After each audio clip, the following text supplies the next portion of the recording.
Quantas vezes, Senhor, perdoarei? Quantas vezes, Senhor, perdoarei?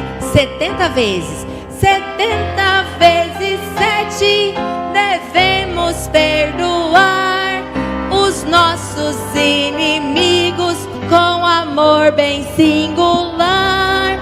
Jesus nos deu exemplo e também nos ensinou que o perdão é dom divino, é o oposto do rancor. Vamos de novo, rápido. Quantas vezes, Senhor, perdoarei? De novo.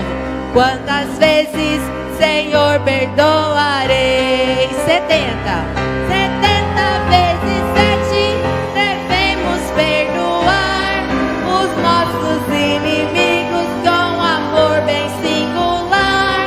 Jesus nos deu exemplo e também nos ensinou que o perdão é dom divino, é o oposto do rancor. Shalom a cada um de vocês, em nome do Senhor Jesus Cristo. Queremos agradecer a Deus por mais uma chance e pela vida que Ele tem nos concedido, de termos que ter as energias suficientes para estarmos em pé e sentados para ouvirmos a palavra de Deus, a qual sabemos que é nela e somente nela é que podemos achar o conteúdo da vida eterna. Queríamos também agradecer a Deus pelo sinal positivo do relaxamento das medidas, e para aqueles que talvez vão conseguir se preparar até próximo domingo, poderão começar com os cultos, mas por aquilo que nós ouvimos, parece que a maioria das igrejas não estão ainda preparadas, ainda não criaram as condições, e nós estamos também a trabalhar nesse sentido para tentarmos colocar as coisas em ordem. Esperamos, como já dissemos, talvez até o fim deste mês tudo esteja em ordem. E visto que o número vai ser assim muito reduzido, estamos a falar precisamente de 50 pessoas por cada culto. Esperamos que talvez os irmãos de Canongola possam continuar lá, e como já tínhamos feito aquele programa, portanto seremos obrigados talvez termos que levar a tenda para lá, e para que talvez possam usá-la para os cultos dele, por enquanto, até que tenhamos criado talvez as mesmas condições. Portanto, apelamos para que não esqueçam daquele pedido que fizemos na quarta-feira, para aqueles que não fizeram parte da contribuição para o efeito, que possam talvez fazer parte. Já tínhamos feito a nossa contribuição como anciãos, que talvez rondava aproximadamente uns 30 e tal, já se fez o que podia se fazer, já se comprou o que pôde se comprar, mas ainda precisamos de comprar muita coisa. Alguns irmãos de fora ainda, alguns estão a precisar de termômetros e tudo mais, e esperam que talvez possamos lhes ajudar. Só o vosso apoio e a vossa ajuda será duplamente apreciada.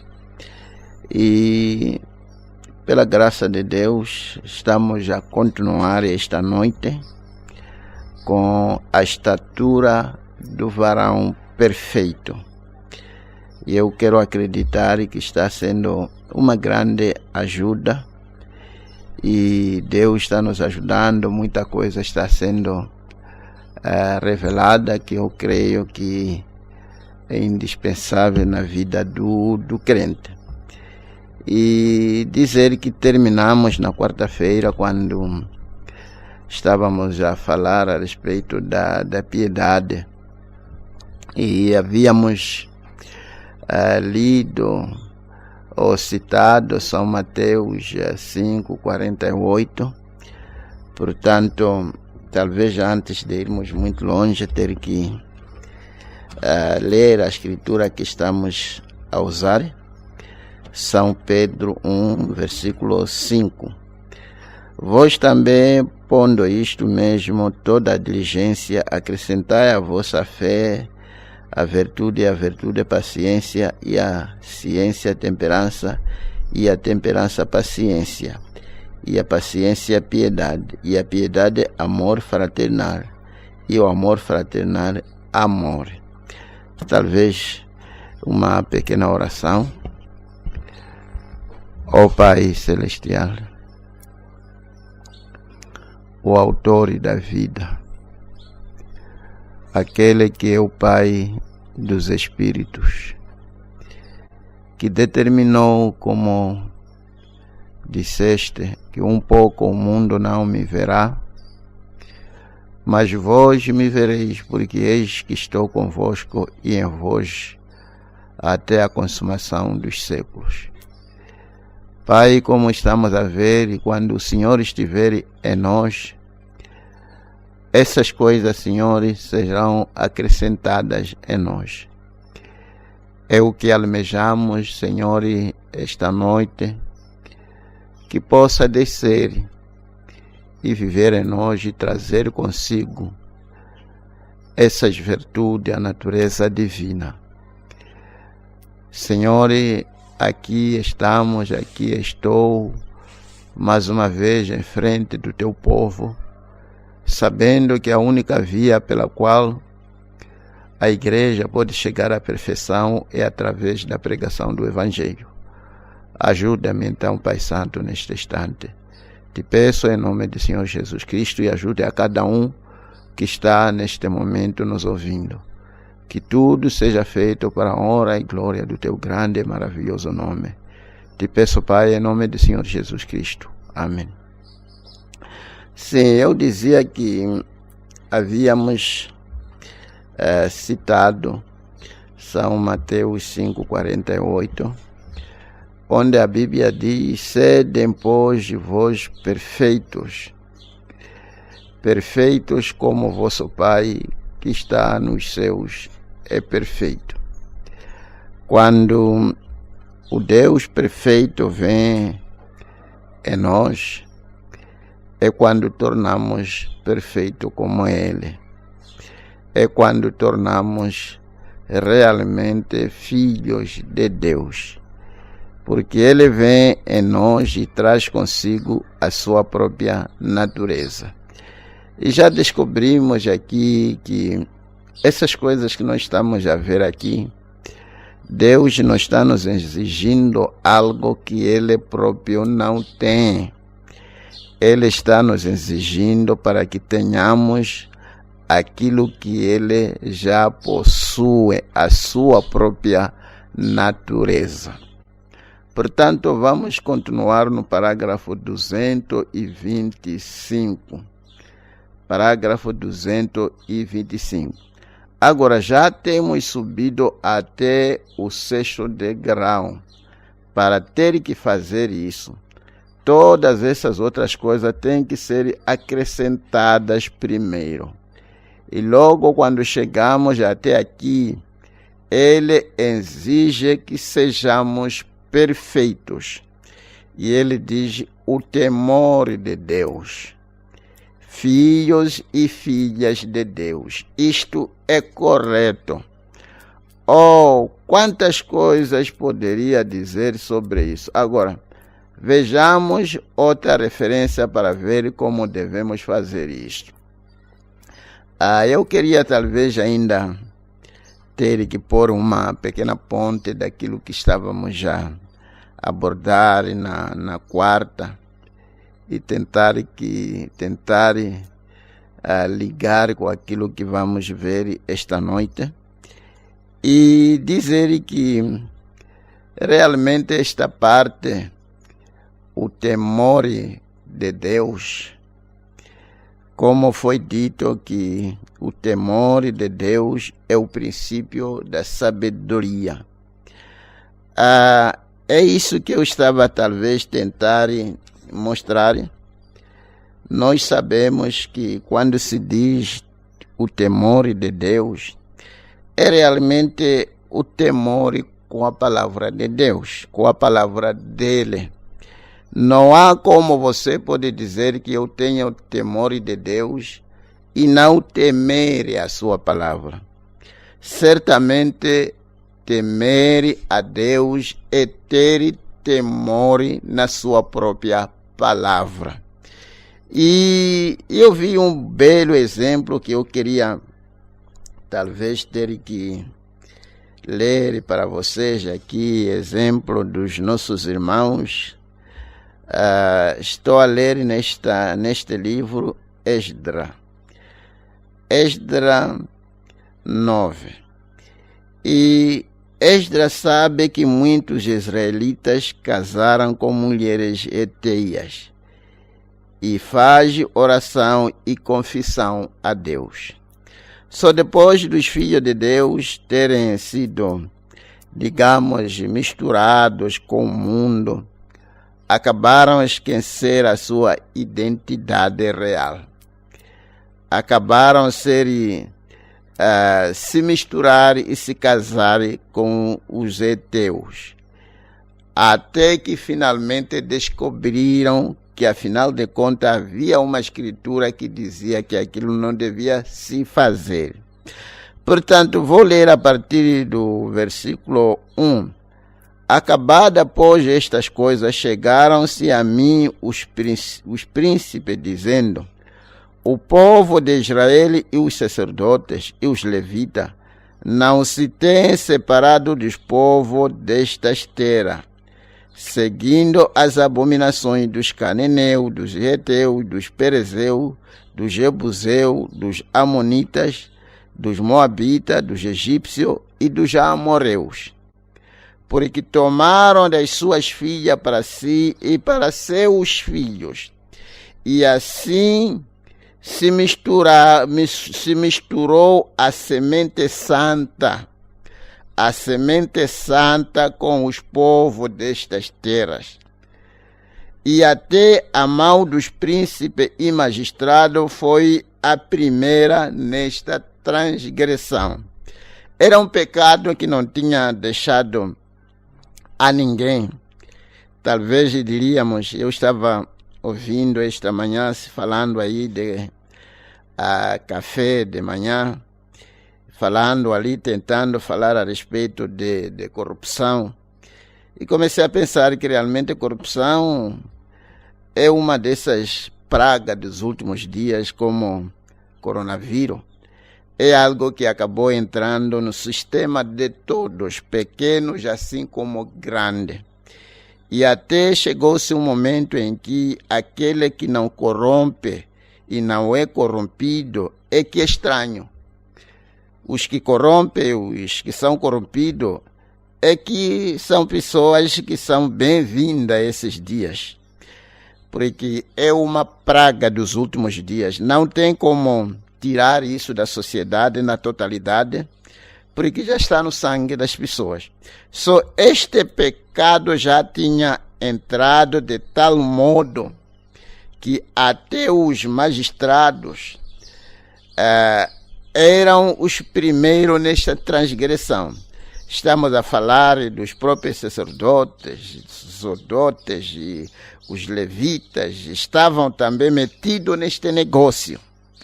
Portanto, e ouvindo eu tal coisa, rasguei o meu vestido e meu manto, e arranquei os cabelos da minha cabeça e da minha barba, e me assentei atônito. Sim, esta é a atitude de uma pessoa que tinha o temor de Deus. Quando ele é achado ou ela é achada em falta, tem que tomar uma atitude de um espírito contrito, em que alguém vai se arrepender e ter uma atitude completa.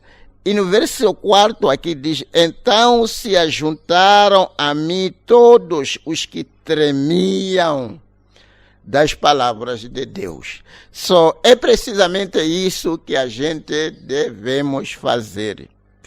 Que sempre que você for achado em falta, sabendo que a minha conduta aqui foi colocada na balança, achada em falta, você deve ter uma atitude contrita, tremer, se humilhar diante de Deus. É a única via pela qual você pode achar graça diante dos olhos de Deus. E eu lembro quando Natan, o profeta, falou com Davi a respeito daquele adultério que ele havia feito. Ele se humilhou e Deus o perdoou. Portanto, gostaríamos de sermos uma igreja que treme das palavras de Deus. Não uma questão de que talvez, se você é achado em falta, começa já a suspeitar o seu marido, que será que o meu marido é que foi queixar? Será que minha mulher é que foi queixar? É que foi falar com o pastor? Será que o meu filho? Será que este é aquele? Essas coisas todas não deviam subir em nossas mentes. Desde que você sabe que foi achado em falta, é momento de você tremer perante a palavra de Deus e tomar uma atitude correta de se arrepender e se alinhar. E alinhar-se a sua vida com a palavra de Deus. Este é que é o temor de Deus que estamos a falar aqui nesta sexta virtude. Talvez continuar a ler. Por causa da transgressão dos cativeiros, porém eu me fiquei assentado atônito até ao sacrifício da tarde. E perto do sacrifício da tarde me levantei da minha aflição, havendo já rasgado o meu vestido e o meu manto, e me pus de joelhos, e estendi as minhas mãos para o Senhor meu Deus, e disse: meu Deus, estou confuso e envergonhado para levantar a ti a minha face. Está a ver? A atitude deste homem de Deus, extra, o temor que ele tinha com Deus. Chegou-se um momento quando se sentiu envergonhado, que nem podia sequer levantar a sua face para Deus. Por causa do pecado, até não se tratava do pecado dele, pecado do seu povo. Talvez aqui pode nos ajudar aqui a pensar ou lembrar. Eu lembro-me uma vez, quando estávamos a tratar-se com aquele senhor, que agora já não está conosco, está em Matize, quando havia feito o que fez ali, trocando mulheres e prostitutas, e quando a coisa chegou ao nosso conhecimento, estávamos a tratar do assunto, e acabei de sentir o Espírito Santo, e acabei chorando na presença da congregação, a respeito do pecado dele, e ele acabou não compreender por que o pastor pode chegar até esta fase de ter mesmo que chorar por causa do meu pecado. E essa é uma questão de pessoas não compreenderem como essas coisas são feitas, como que o Espírito Santo trata nos corações. Os corações às vezes são diferentes. Um coração que é habitado pelo Espírito Santo é um coração quebrantado, humilde e macio. E disse: meu Deus, estou confuso e envergonhado para levantar a ti a minha face, meu Deus. porque as nossas iniquidades se multiplicaram sobre a nossa cabeça e a nossa culpa tem crescido até aos céus. Desde o dia dos nossos pais até o dia de hoje, estamos em grande culpa e por causa das nossas iniquidades, fomos entregues nós, os nossos reis e os nossos sacerdotes, na mão dos reis das terras, a espada, o cativeiro e ao roubo e a confusão de rosto, como hoje se vê. Meu Deus, ele está aí suplicando, intercedendo, pedindo a Deus para que pudessem perdoar o povo, todo o povo de Israel. E ele continua aqui no versículo 15. Senhor Deus de Israel, justo és, pois ficamos escapos como hoje se vê. Eis que estamos diante de ti no nosso delito, porque ninguém há que possa estar na tua presença por causa disto. E aqui no versículo 10, se diz, no capítulo 10 se diz, os israelitas arrependem-se e despedem as suas mulheres reteias. Chegaram a um ponto, pelo temor do Senhor, concordaram despedir-se com aquelas mulheres. Meu Deus, que decisão! É o temor de Deus que se requer. No versículo 9, então todos os homens de Judá e Benjamim em 3 dias se ajuntaram em Jerusalém. Era o 9º mês, no dia 20 do mês.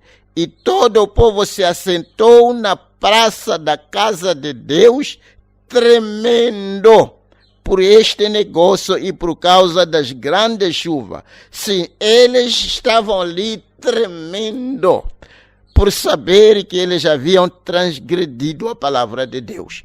Esta é a atitude correta que deve se tomar sempre que você for achado em falta.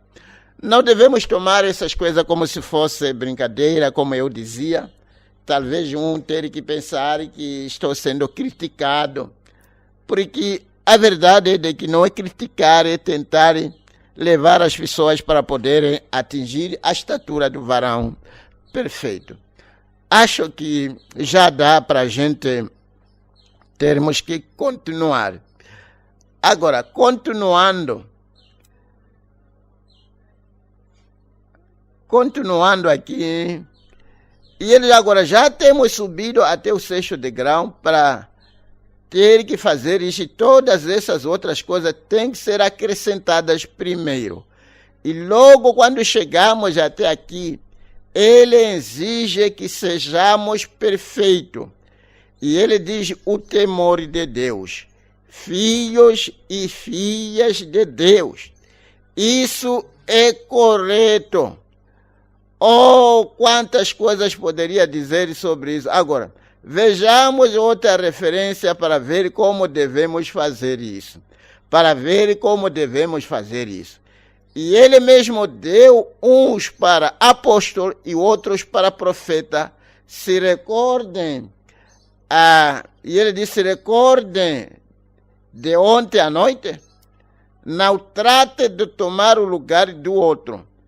E outros para evangelista e outros para pastor e doutor, querendo o aperfeiçoamento diz assim, então a perfeição de que começaram aqui no fundamento da fé, a perfeição dos santos para a obra do ministério, o ministério de Jesus Cristo, para a edificação do corpo de Cristo, para a edificação e a construção edificando.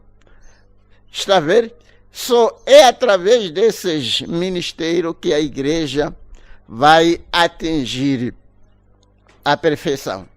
Não há outra maneira pela qual pode atingir a perfeição. Não há outra profissão neste mundo que pode levar uma alma para atingir a perfeição. até que você esteja em frente de um desses que eu acabei de referir aqui. Esta equipa é que leva a igreja para atingir a perfeição que se almeja. É através destes homens, dotados, chamados por Deus, para levar a igreja até atingir a perfeição que tanto almejamos. Levar um indivíduo a uma posição em que a sua natureza, seu caráter possa ser como caráter de Deus. Que Deus possa nos ajudar enquanto que vamos nos esforçando como humanos para ajudar outros humanos a atingir a estatura do varão perfeito. Até que todos chegamos à unidade da fé e ao conhecimento do Filho de Deus, o varão perfeito. Que segurança! A medida da estatura completa de Cristo. Essa estatura que estamos a falar dele aqui é a própria estatura de Cristo. E ele cita aqui Efésios 4, 11 a 13. Você tem que acrescentar piedade à sua fé. Você começa com virtude, logo chega a ciência, temperança, paciência e agora chega ao temor de Deus. Você sabe o que significa piedade? Temores. Temos um corinho, ele diz, temos um corinho que cantamos, ser como Cristo, ser como Cristo, e eu só anelo ser como Ele. É minha jornada daqui à glória, e eu só anelo ser como Ele. É isso que cada um de nós devia anelar, ser como Cristo. Isso é piedade. Quando lhe feriram numa face, ele simplesmente lhes deu a outra. Está a ver porque era piedoso. Feriram-lhe, cuspiram-lhe, arrancaram-lhe as barbas, mas ele nem disse nada sequer. É desta maneira que um crente, é nesta fase, nesta etapa, nesta graça, que o crente deve estar nela, tem que atingir a este ponto em que nem pessoa se lhe fazer, seja lá o que for, insultar, rebaixar, cuspir, é para falar a respeito de você, não haja nada que se levante no seu coração como zangaria e tentar retalhar ou tentar se retalhar. Que seja uma pessoa que tem nenhuma coisa má contra aquela gente que talvez estão fazendo o mal contra você. Está a ver? Simplesmente lhes deu a outra. Quando lhe falaram grosseiramente, ele não respondeu. Não se encolorizou, foi piedoso, sempre buscava uma só coisa. Eu sempre faço aquilo que agrada ao meu Pai. Ele tinha a sua mente centralizada em fazer o desejo do Pai. Que Deus possa nos ajudar. Eu estava falando ontem com a irmã, confessando a minha fraqueza, que sempre fui como que alguém que não é assim muito interessado com as coisas pertinentes desta vida. Que até chega a um ponto de negligenciar a maioria das pessoas, a maioria das coisas que eu poderia fazer, digamos, para mim, para minha família ou para minha própria casa. Acabo trabalhando, todo o esforço que se faz é para, digamos, para a maioria das pessoas, não centralizado para mim ou para minha família. E só fomos conversando até acabou se chegando a um momento em que falamos a respeito do nosso antigo irmão, o irmão Majanga, que ele foi muito útil, acabou nos influenciando para que pudéssemos até construir tipo de casa que o Senhor nos deu. Se não tivesse sido talvez o seu encorajamento e dizer que é possível, pode fazer, estávamos como que muito virados para as coisas de Deus, de construir o templo para Deus. Eu lembro uma vez, estávamos a falar com o certo irmão, que vínhamos com ele aqui, nos primeiros dias, o irmão Joanes. Só estávamos a falar como jovens na altura, mas já estávamos casados, eu já estava casado. Só estava a falar a respeito de construir casas para nós e essas coisas todas. Só eu acabei dizendo que eu não sinto que poderia construir casa sem que primeiro construa um templo para o Senhor. Aquilo foi muito estranho para o irmão. Ele acabou me olhando com um olhar assim, que é verdade que o irmão quer construir casa para Deus primeiro antes de construir casa para você. E só quando eu parei ontem comecei a ver que foi exatamente isso que acabou acontecendo, que demos primazia à casa de Deus, dedicamos, depois de dedicar quando viramos para construir a nossa própria casa. Estava a falar com este meu amigo, que um dos pregadores por aqui, que também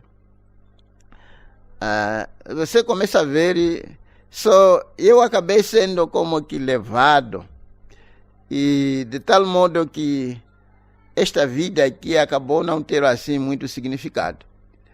E acabou assim não se preocupar tanto, talvez algumas coisinhas que deviam ser feitas em casa, consertar isto, consertar aquilo, mudar isto, dar uma boa visão aqui, acabo negligenciando, porque talvez tudo que eu faço é tentar ver se pode ter algum valor para ajudar os irmãos que estão lá fora para o Evangelho continuar a ir.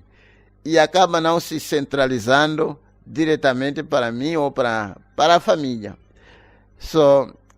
Talvez, eu estava a tentar informar a irmã, pedir perdão, que talvez algumas coisinhas que eu não deveria ter feito para vocês como família, e muitas das vezes acabei não fazendo, canalizei para talvez a maioria, né? E ele diz aqui, é o que Jesus estava, que era a preocupação dele, fazer a vontade do Pai. Sim, Senhor, sempre isso é ter amor de Deus. Vem você, já temos subido 6 degraus até chegar ao temor de Deus. Estamos chegando à forma da estatura completa de um filho de Deus.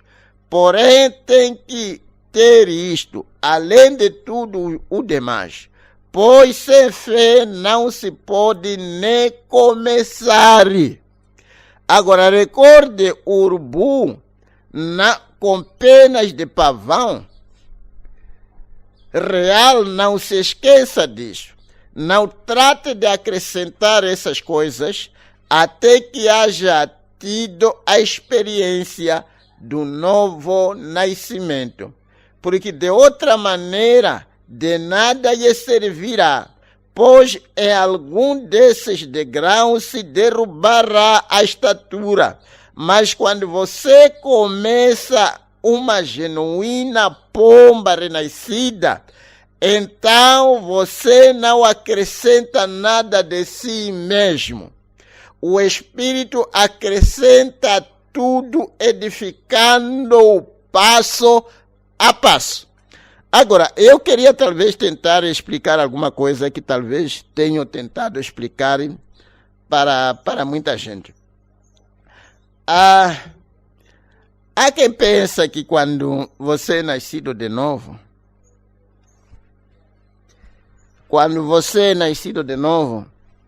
isto significa que você está sempre nos lugares celestiais. Porque às vezes você sente-se bem, como eu estava a falar com esta irmã, às vezes você sente-se bem e num certo momento você está como que lá embaixo e tudo mais. E alguém, pode ser conduzido que talvez não é nascido de novo porque tem estado, digamos, um pouco embaixo, não sentindo talvez a presença de Deus consigo.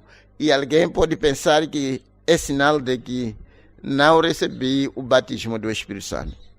Sim, quando uma pessoa é nascida de novo, o irmão Branham diz que essa pessoa pode até enlouquecer ou ficar maluca.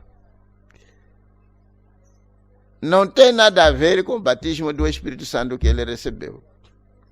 Porque quando alguém fica maluco, não quer dizer que já não tem o Espírito Santo. Pode ser maluco, mas que recebeu o Espírito Santo. O Espírito Santo não fica na mente, mas fica no coração. E eu tentava explicar já expliquei para muita gente, tentando mostrar que para aqueles que leem as mensagens, tem havido um tempo que às vezes o profeta prega. No instante ele diz, eu sinto religioso.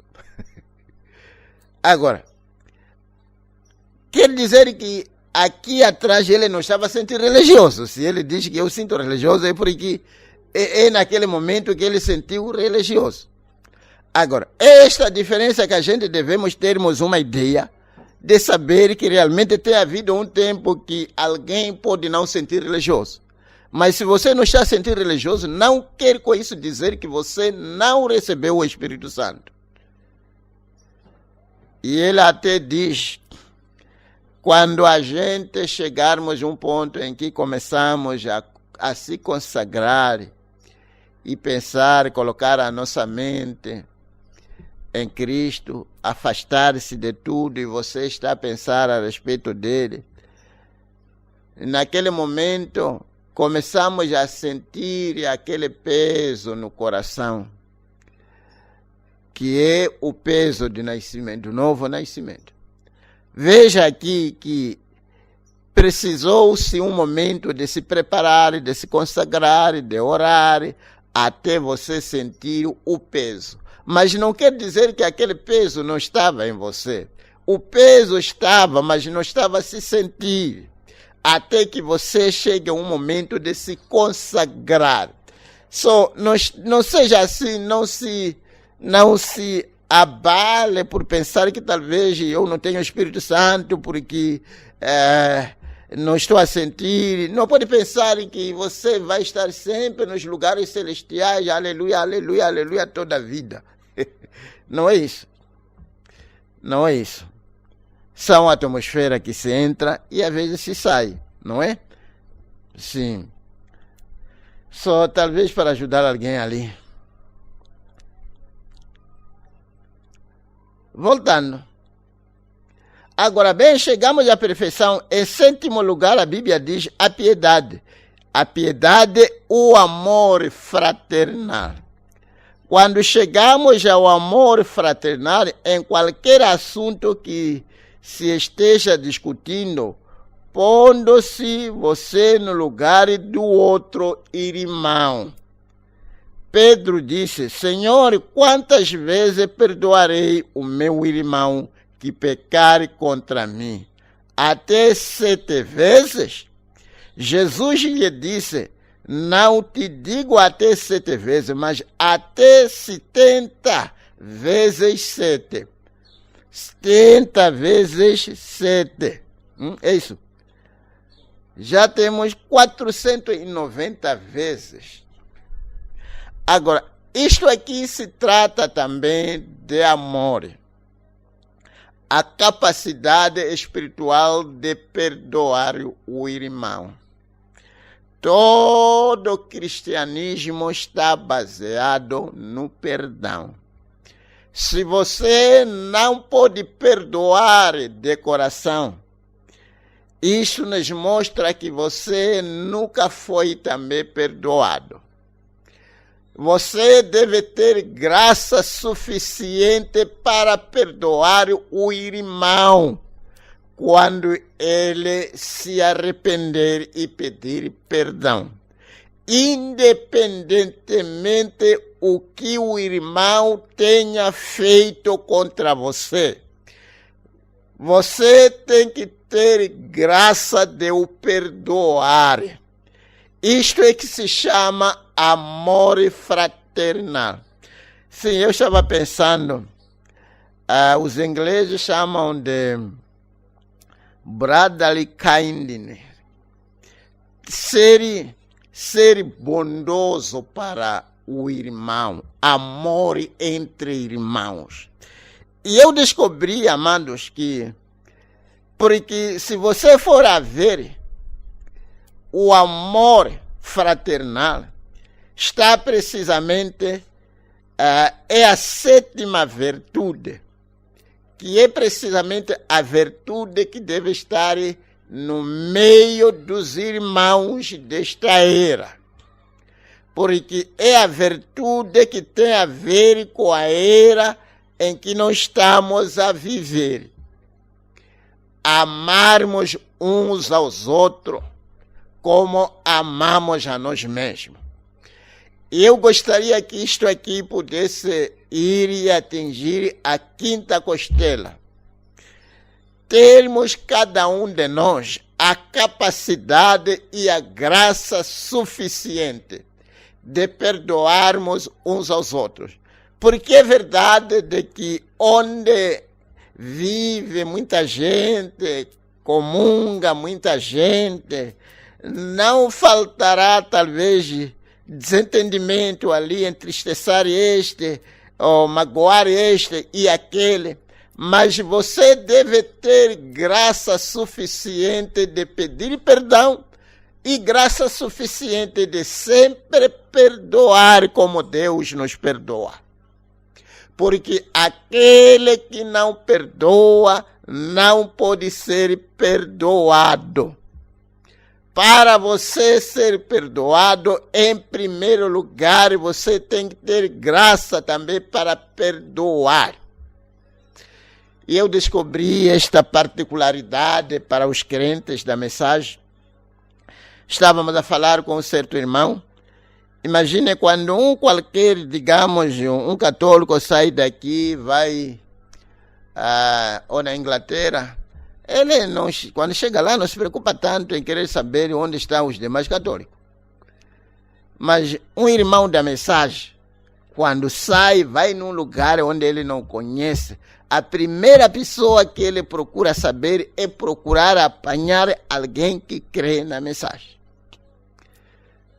Sim, eu lembro a gente quando fomos no Malau recentemente, a nossa preocupação é até pessoas que vieram nos ver na clínica, foram irmãos só. Isso tudo faz parte do amor fraternal. Irmãos, o amor, como as escrituras dizem, cobre muito pecado. Se você ama um irmão, por isso se diz, as pessoas dizem, amor é cego. Quer dizer que nessa pessoa está culpada, você não vê aquela culpa porque você lhe ama tanto que não consegue ver a parte negativa daquela pessoa. Só se você ama irmãos, você não vê assim a parte negativa do irmão, sempre vê a parte positiva. E realmente nós queríamos que as pessoas pudessem chegar, de obter esta graça de amarmos uns aos outros. Você ouviu o irmão que falou contra você, foi dizer isso, foi dizer aquilo, e você tem que ser capaz de aproximar o irmão. E se o irmão se arrepender e acertar, você tem que ter graça de o perdoar e deixar passar. Não perdoar e ainda continuar a dizer que isso aqui eu vou segurar no meu coração, nunca vou esquecer o que o irmão fulano me fez, nunca vou esquecer o que a irmã Beltrana me fez. Isto não é cristianismo. Deus não pode habitar num coração onde há coisas que foram escondidas, dizendo que isto aqui não vou esquecer, vou esconder no meu coração. Deus quer um coração limpinho, onde não há nada que foi depositado nele fora da sua própria palavra. Não gostaríamos de ter aquela questão de que, bastando saber que os dois irmãos estão aí a discutir, você já sabe que, ou digamos, a tratar-se de qualquer negócio, sabe que esses irmãos, quando estão juntos, não termina bem sempre. Costumam-se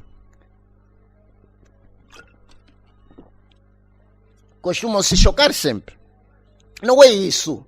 Nós devemos ser a única massa. Devemos ser em concordância, como irmãos, amarmos uns aos outros.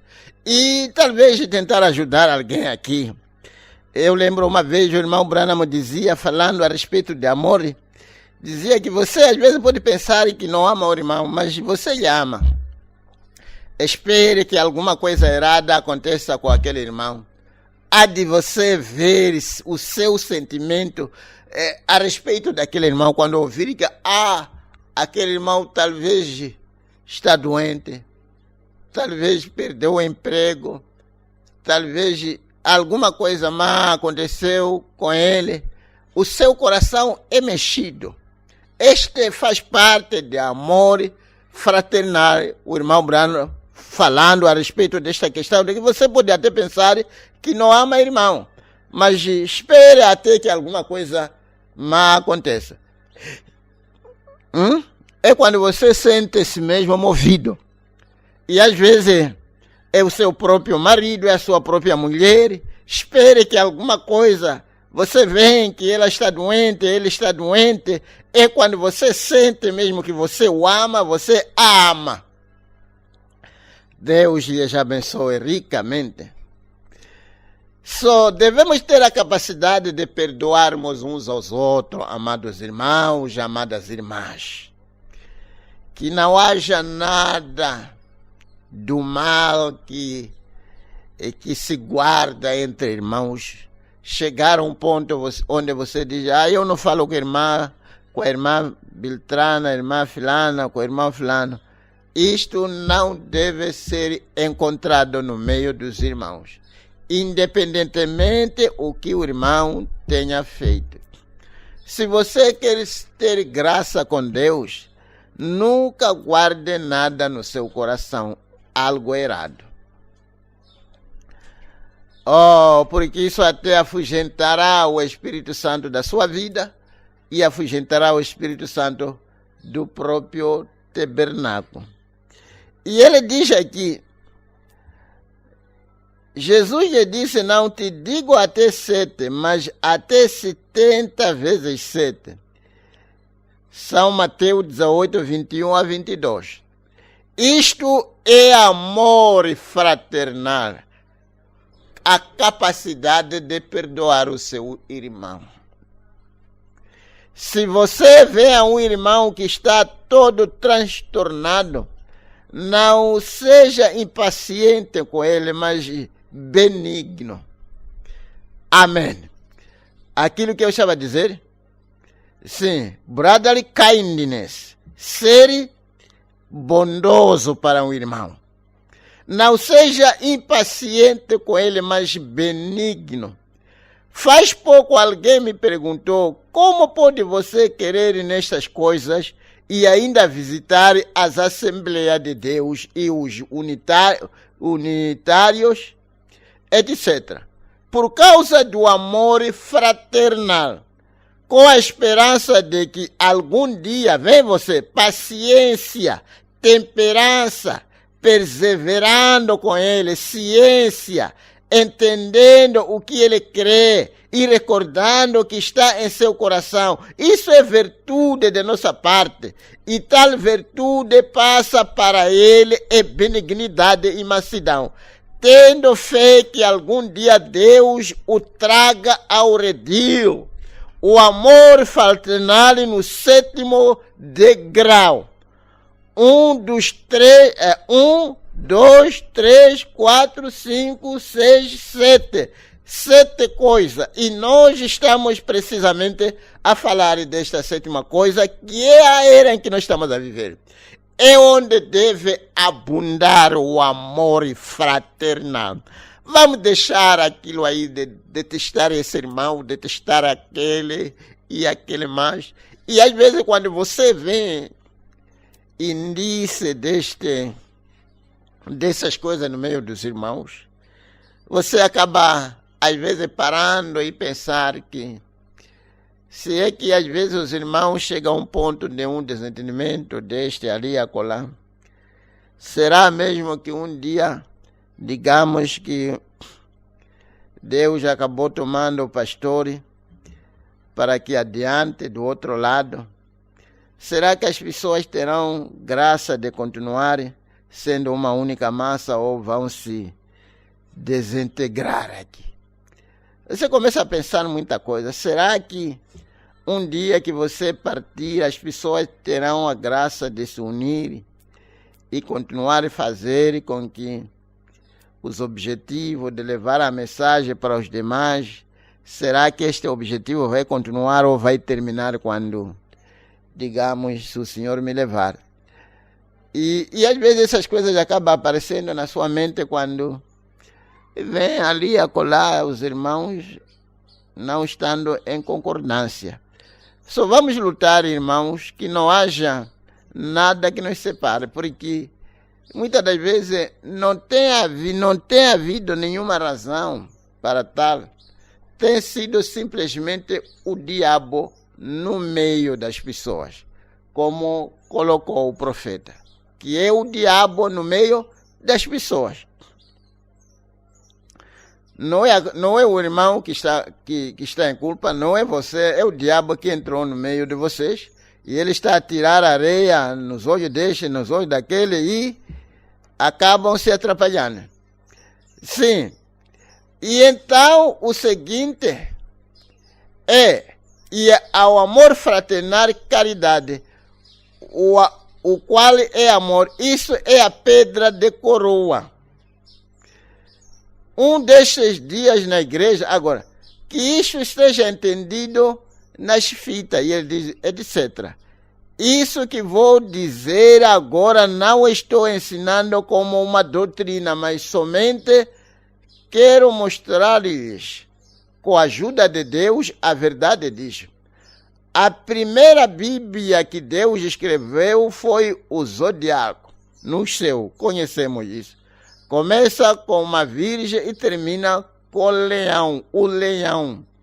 Quando estarmos ao 6º e 7º selo, você se dará conta que quando o outro selo foi aberto, o sinal de zodiaco correspondente a este tempo é o câncer. A era que nós estamos a viver. O caranguejo cruzado. E hoje em dia estamos vivendo na era de câncer, que é a era de Câncora. E ele diz revelação. Uma estrela, não é? Câncer. Revelação. E a seguinte coisa que foi revelada quando o selo foi tirado foi leão. A segunda vinda de Cristo. A primeira vez veio a virgem e na próxima vez será o leão. Agora, quero mostrar essas coisas, não sei se nos permite o tempo hoje, porém farei o melhor possível para mostrar que essas coisas estão nas pirâmides egípcias. Exatamente. A segunda Bíblia que Deus escreveu, e não que a escreveu e a colocou numa pirâmide. E logo a terceira Bíblia, Deus sempre é perfeito em três. Foi quando se fez Ele mesmo a palavra. Agora, recorda que a pirâmide, suponho que muitos de vocês, soldados, estiveram no Egito. Não tem a pedra de coroa. Nunca a tem tido. Tem as pedras e pergaminho, etc. Mas ainda, ao ver $1 americano, você se dará conta que no lado direito tem uma águia com a bandeira deste país. E ali diz o selo dos Estados Unidos. No lado esquerdo tem uma pirâmide com uma pedra que coroa e o olho de um homem. E ali diz o grande selo. Agora, se este é o grande país, então por que não seria o grande selo ou o próprio selo da nação? Deus faz com que o homem testifique da verdade na maneira que for. Uma vez eu estava falando com um médico e ele estava me repreendendo quanto à cura divina. Ele me disse: Senhor Branham, você simplesmente está confundindo as pessoas. Só a cura divina por meio dos médicos. Então, notei a figurinha que tinha ali sobre seu automóvel, a serpente sobre a haste. Números 21, 4 a 10. E ele disse: é melhor que tire isso de seu automóvel. Foi muito bonito, né? Porque você está mostrando o próprio sinal que testifica que Deus é curador. Nenhum doutor genuíno crê nisso, de que a cura vem somente pelo médico. Somente aqueles que não sabem o que fazem. Somente aqueles que não sabem o que fazem é que acreditam. E talvez, muitas das vezes, a gente temos tido a impressão de que a medicina cura.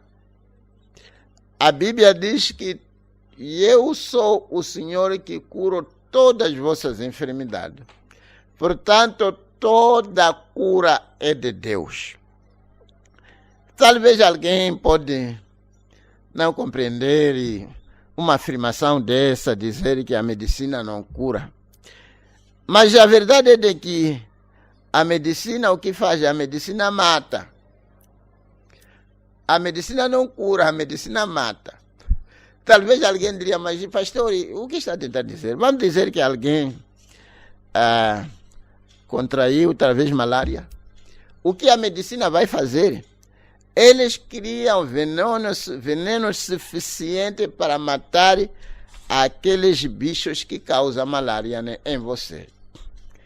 O medicamento que você toma não é para curar, é para matar os bichos que entraram em você. Quando se diz: a gente não temos ainda medicamento para curar coronavírus, não estão a dizer que medicamento para curar. Não estão à procura de medicamento para curar coronavírus. Estão à procura de medicamento para matar o vírus. Só a medicina mata. Vamos dizer que talvez é alguém, digamos, é alguém que contraiu tuberculose e aqueles vermes ou bichinhos lá, não sei como é que chamam, que vão comendo aquela pessoa aí dentro. Eles têm medicamento que vai diretamente matar aqueles bichinhos. E quando aqueles bichinhos morrem, realmente você vai começar a recuperar-se. E você vai dizer: já estou curado, a medicina me curou. Não, a medicina não lhe curou, a medicina matou aqueles bichos que estavam lhe causar dano. Só a medicina como medicina. Aquilo que nós temos dito aqui sempre, que é só arranjar e a vida é que cura. A vida é que cura. Este homem estava a tentar mostrar ao profeta que não há nada disso de cura divina. Mas ele tinha ali no seu carro aquele emblema que se apanha nas farmácias, onde você vai apanhar uma racha, assim, um pau, uma serpente ali ao redor. E aquilo aí começou precisamente com Moisés no deserto. Números 21, 4 a 10. Independentemente se as pessoas não creem na cura divina, você vai na farmácia, vai apanhar um emblema que testifica que realmente há cura divina. E as pessoas às vezes não querem acreditar, mas são obrigadas pelas situações para testificar que essas coisas são assim. Oh, meu Deus! Este exemplo que acabou de sendo colocado aqui a respeito dos Estados Unidos da América, que às vezes as pessoas colocam aquele olho em cima da pirâmide como símbolo imundo. Não é um símbolo imundo. É precisamente aquilo, foi uma profecia, nos mostrando como que o cabeça, Cristo, viria. E ali vamos apanhar o símbolo dos Estados Unidos. Eu vi alguma coisa, eu não sei se consegui baixar aí. Uma águia. Isso nos mostra exatamente onde virá o profeta dos últimos dias. Eu queria talvez parar por aqui e tentar, se fosse possível neste momento, queria talvez ter que fazer uma pequena gravação aqui que talvez os irmãos poderão, se for possível, talvez poderão tirar e poderão tirar e fazer um outro vídeo assim pequeno. Eu queria talvez um dia tentar explicar por que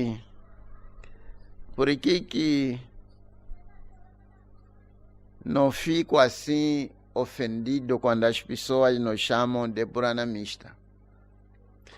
Talvez dizer por que não fico assim como que atônito quando as pessoas me chamam ou nos chamam de branamista. É realmente a era em que nós estamos a viver. É verdade que é como alguém que diz luterano. Este nome de luterano começou precisamente no tempo em que Lutero era um mensageiro daquela era. Quando Deus levantou Lutero, os que seguiram Lutero foram chamados de luteranos. É verdade que muitas das vezes esses nomes têm sido levantados por escarnecedores, pensando que estão a zombar, mas sem saber que não é nenhuma zombaria se você olhar num sentido muito positivo. Chegou-se um momento em que Deus tratou-se com Wesley. Aqueles que seguiram Wesley foram chamados wesleyanianos, ou metodistas, por causa do método que ele usava. E foi um pouco em frente, chegou-se um momento em que o Espírito Santo caiu em Azusa, e as pessoas receberam o Espírito Santo, rebolaram e tudo mais, e é quando saiu o nome de Santos Roladores. E o irmão Branham pregou uma mensagem que ele chamou por aqui que sou o Santo Rolador. E eu queria talvez pregar uma mensagem, dizer por que eu sou branamista. Tentar mostrar por que eu sou branamista. Sou branamista porque creio na mensagem de Branham. E eu queria que você pudesse notar que, em primeiro lugar, se você tomar o próprio nome Branham, você terá a última parte que se lê Ram. Ram quer dizer Pai das Nações.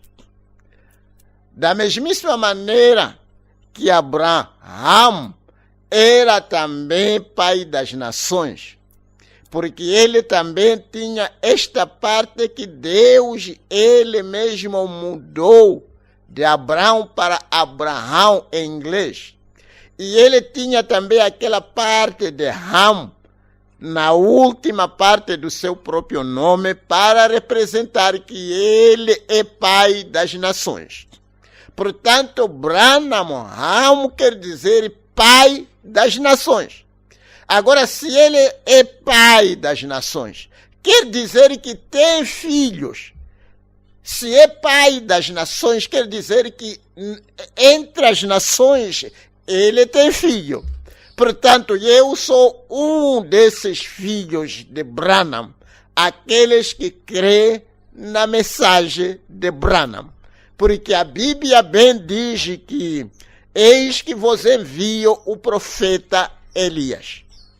E esses que receberão o profeta Elias seriam precisamente as águias. Sim, aquilo que eu estava a ler no livro de São Mateus 24, onde dizia eu que outro grupo haverá um acampamento que estará ao redor dos falsos profetas, mas onde estiver o cadáver, ali se uniria as águias. Ele foi uma águia. Ele foi uma águia que representa um profeta. Sendo uma águia, ele tem filhos, que são águiazinhas, que somos nós, que cremos na mensagem dele. Portanto, irmão, quando você é chamado branamista, não sente-se assim acanhado, como se tivesse mesmo rebaixado. É um privilégio ser chamado branamista, porque você crê na mensagem de Elias. Sim, talvez com um tempinho poderei fazer uma gravação dedicada a isto.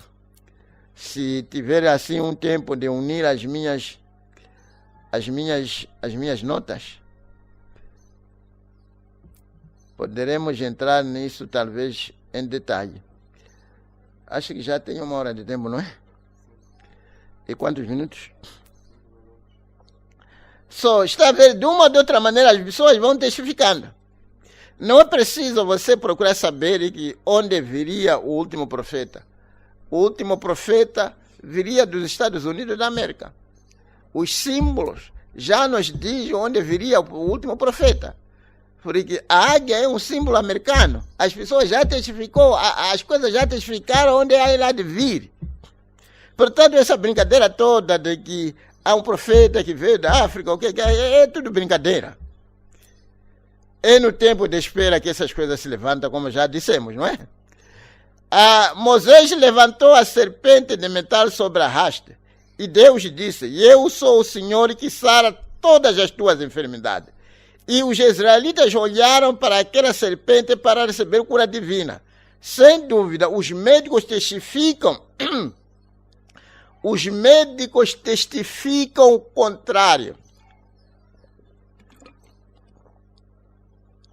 Porém, o seu próprio emblema é contra eles. Que coisa! O próprio emblema testifica que eu sou o Senhor que curo todas as vossas enfermidades. E aqui é nosso próprio país, dizendo as coisas que dizem, fazem crítica dessas coisas, e logo o seu próprio dinheiro testificam que o selo do universo completo é Deus. Vê você o olho ali sobre a pirâmide? Esse é o grande selo. A pedra de coroa nunca foi posta sobre a pirâmide. E não entendiam porque a pedra de coroa foi rejeitada à cabeça de Cristo. Mas algum dia virá. Bendito seja o nome do Senhor. E eu queria que você notasse, tentasse ver quando que essa mensagem foi pregada. Sim, acho que estávamos a tentar mostrar. Em 1962 ou 61. E veja o que o irmão Branham está a dizer aqui. Tenta nos procurar aí. Que essa mensagem foi pregada. A estatura de um varão perfeito. Veja o que estamos a tentar dizer aqui. E ele diz aqui, mas deixa eu repetir aqui. Isso aqui é muito bom. E aqui é nosso próprio país, dizendo as coisas que dizem e fazendo crítica destas coisas. E logo seu próprio dinheiro testifica que o selo do universo, sim, o selo do universo completo é Deus. E logo colocaram o olho que vigia ao redor do mundo em cima da pirâmide, uma águia vai além das nuvens. E ela é capaz de ver tudo que se passa aqui na terra. Meu Deus! Sim, e logo seu próprio dinheiro testifica que o selo do universo completo é Deus. Vê você o olho ali sobre a pirâmide? Esse é o grande selo, a pedra de coroa. Nunca foi posta sobre a pirâmide. E não entendia por quê. A pedra de coroa foi rejeitada à cabeça. Sabe, essas coisas são bom. Deus está acima de tudo e acima de todos. Quando no Egito fizeram aquelas pirâmides, não tinha coroa. Aquela parte de cima. E ele tenta aqui, e ele está tentando nos mostrar aqui. E não entendiam, a pedra de coroa foi rejeitada, porque Cristo era uma profecia de que Cristo seria rejeitado quando viesse, a cabeça Cristo. Mas algum dia virá. E ele está pregando aqui em 1962, tentando mostrar às pessoas a etapa em que a igreja se encontrava, tentando mostrar ao mundo que a igreja havia caminhado a partir da primeira era e a igreja já estava na sétima era. E ele prega em 1962 e em 1963 Cristo a cabeça desce. E ele diz, mas algum dia virá.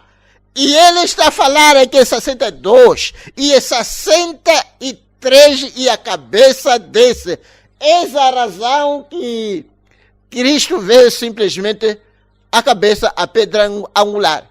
Porque o corpo, o resto da pirâmide, se acha aqui na terra. O irmão Branham já havia até mostrado, construído até chegar à sétima parte, mas ele deixou sem cabeça.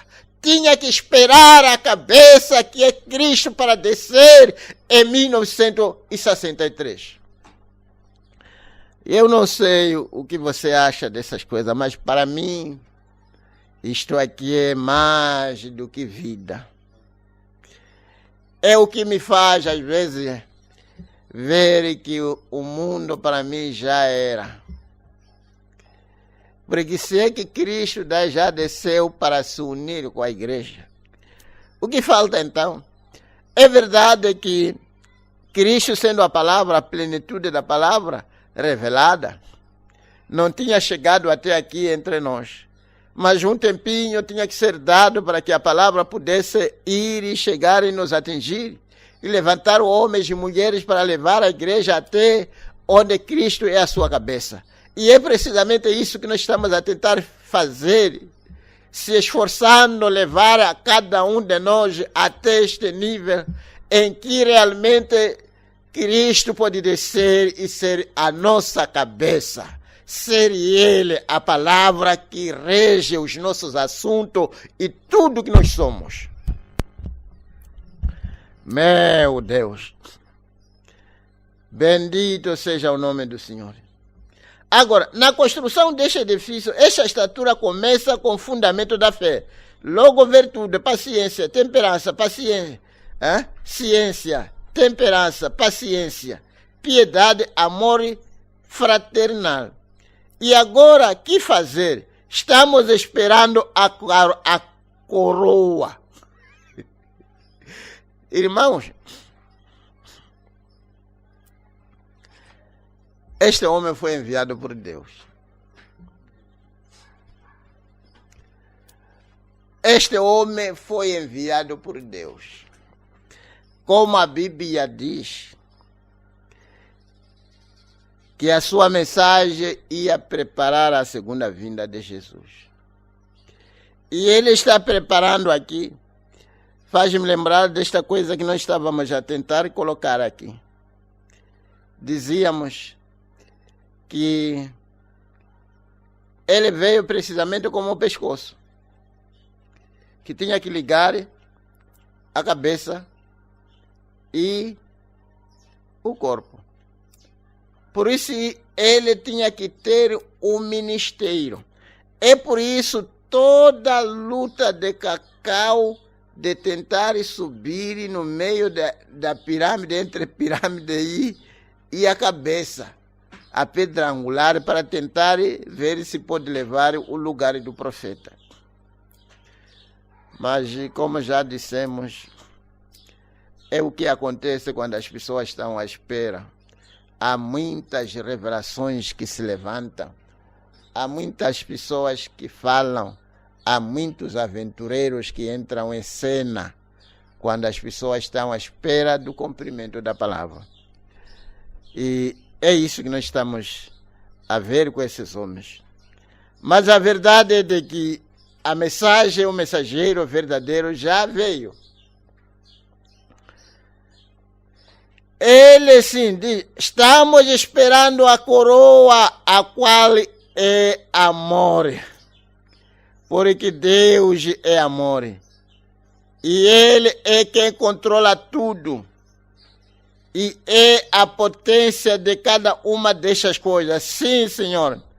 Agora, aqui no desenho, entre cada degrau, há umas ondas.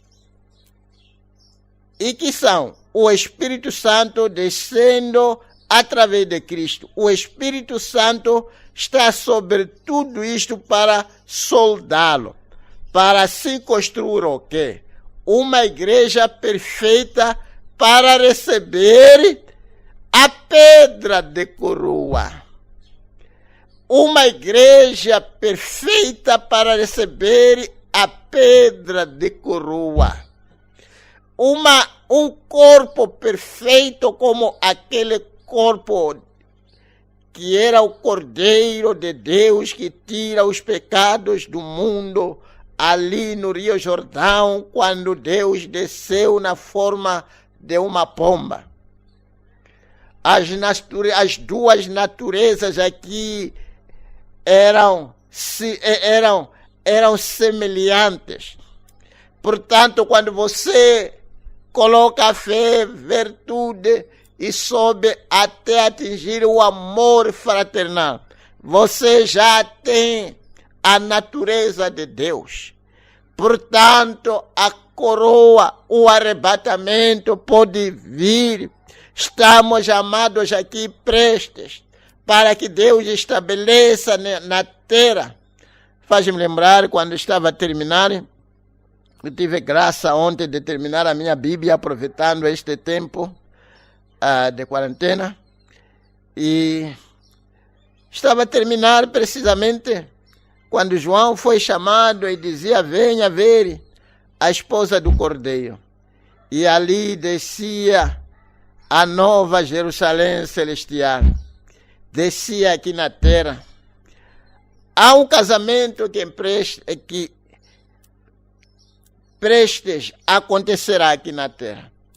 E este casamento será para a igreja que tem a mesma natureza. Cristo não vai se casar com uma mulher que não tem a mesma natureza com ele. Vai se ligar com a igreja que tem as mesmas virtudes que ele tem.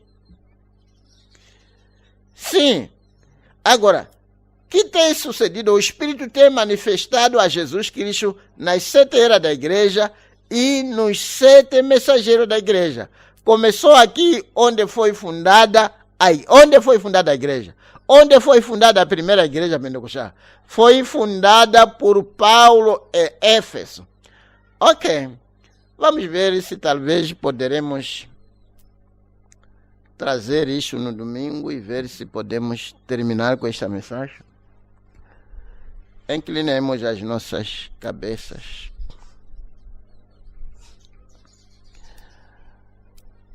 Cristo está a vir e haverá um casamento, a festa nupcial de 3 anos e meio, daqueles que puderam atingir a estatura do varão perfeito. serão somente esses que poderão se casar com o Filho de Deus.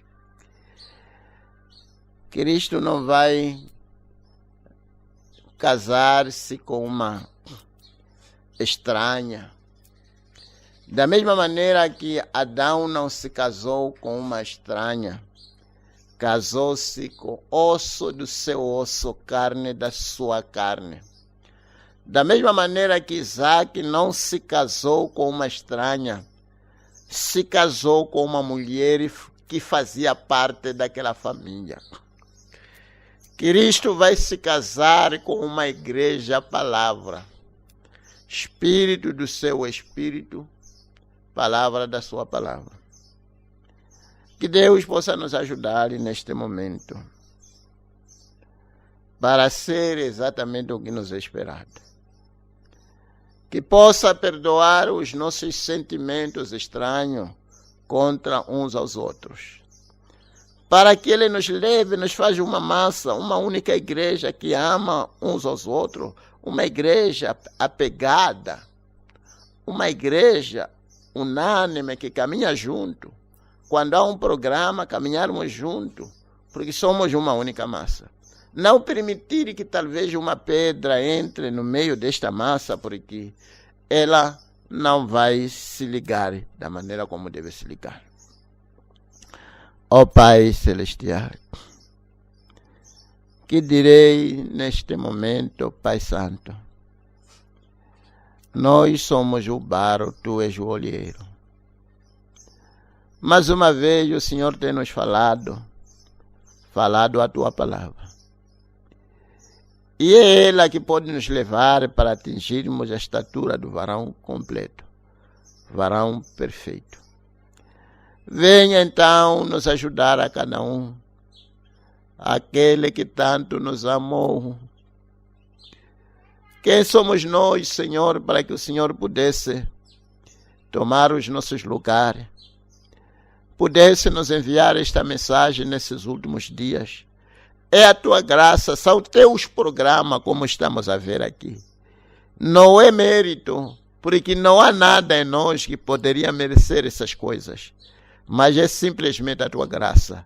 Meta-nos, ó Pai Santo, na totalidade daquilo que o Senhor programou para cada um de nós.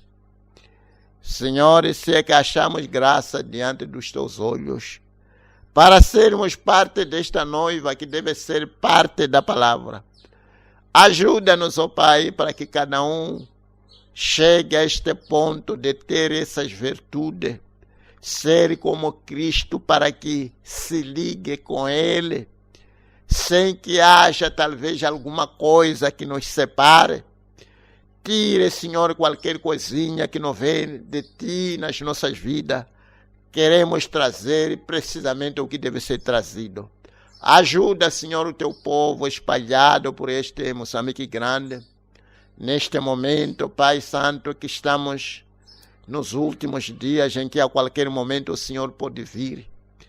E esta pequena brecha que é aberta, um momento de um pequeno relaxamento, se é que ainda há alguma alma em alguma parte que devemos atrair com esta palavra, ajude-nos, inspire-nos, ó Pai, para estendermos a nossa mão, para irmos nas regiões escuras com a lâmpada do Evangelho. Permita, Senhor, que aquela luz que foi dita que haveria luz no tempo da tarde, resplandeça nos corações daqueles que ainda estão tutubiando na escuridão. Ajuda-nos, ó Pai, perdoe as nossas falhas, não somos às vezes o que devíamos ser. Senhor, que começou o bom trabalho em nós, aperfeiçoe, Senhor. Acabamos de ver aqui que é a responsabilidade do pastor, desses ministérios, levar a igreja à perfeição. Ó Senhor, me ajude, que possa ter essa capacidade de levar o Teu povo até onde vão atingir a estatura do varão completo. Porque terei feito cabalmente o meu trabalho. Nos ajude, Senhor, para estarmos preparados, vigiando cada momento, pronto, Senhor, para aquela partida repentina que o Senhor tem nos prometido. Senhor, nós entregamos nas tuas mãos neste instante. Honra, glória e ações de graça sejam dados a ti. Te peço, Pai, por essas bênçãos, a meu favor, a favor do teu povo, dando-nos desejos dos nossos corações, colocando um muro de fogo ao redor do teu povo. Senhor, superindo, Senhor, todas as nossas necessidades humanas. Senhor, até lá, dê-nos saúde, dê-nos vida, paz e alegria, até aquele dia que o Senhor virá para nos tirar deste mundo. Nos entregamos nas tuas mãos neste instante. Em nome do Senhor Jesus Cristo, para a tua glória te peço. Amém. Amém. Deus lhes abençoe ricamente.